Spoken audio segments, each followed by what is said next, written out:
J'ai un parcours somme toute assez classique.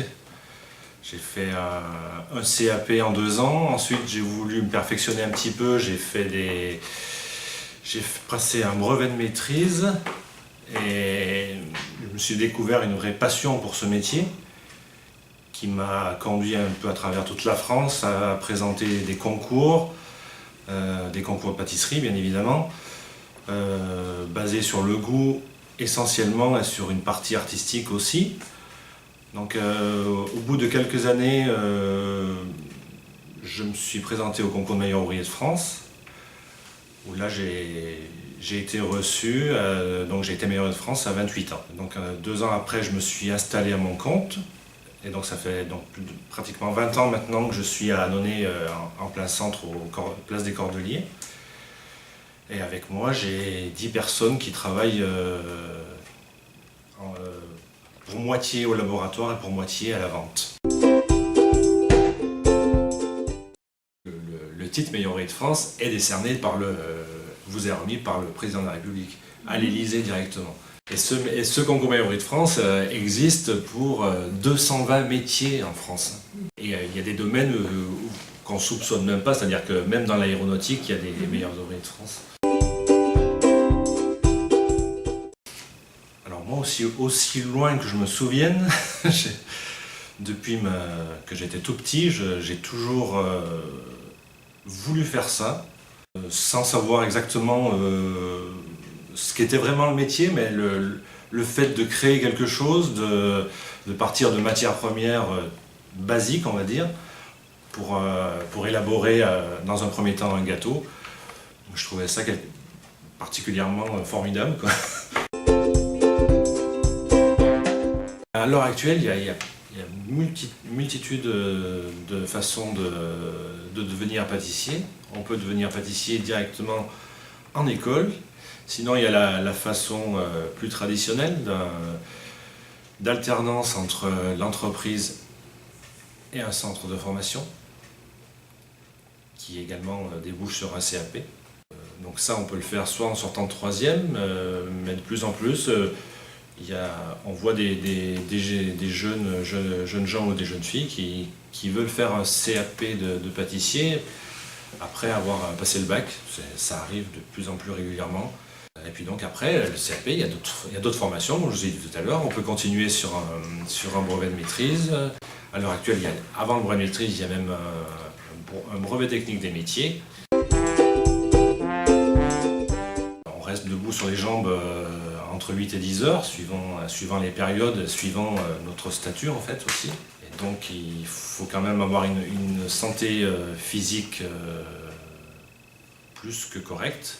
Il faut aimer et apprécier ce qui est bon et ce qui est beau.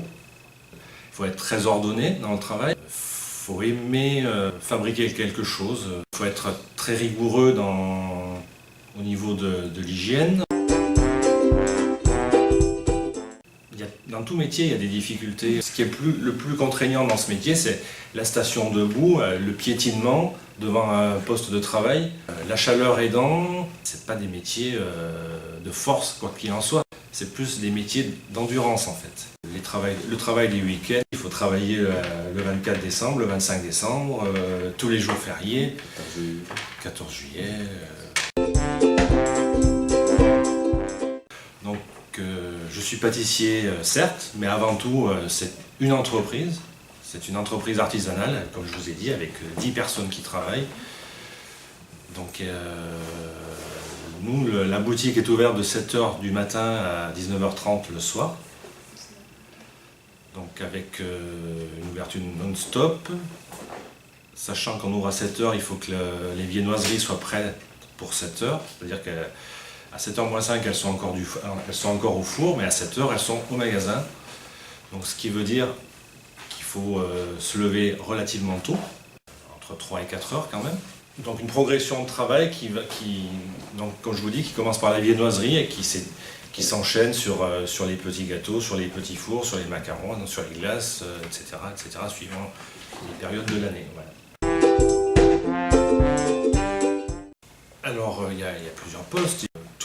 Du tour, c'est-à-dire tous ceux qui préparent les pâtes, vers les bases. Après, il y a tous ceux qui font les tartes, après tous ceux qui font les gâteaux. Et on a deux autres postes qui fait partie aussi du métier de pâtissier, c'est la glace. Et un autre poste qui est très très important en pâtisserie, c'est tout ce qui est travail du chocolat. Alors ça, c'est très variable, c'est vraiment très très variable.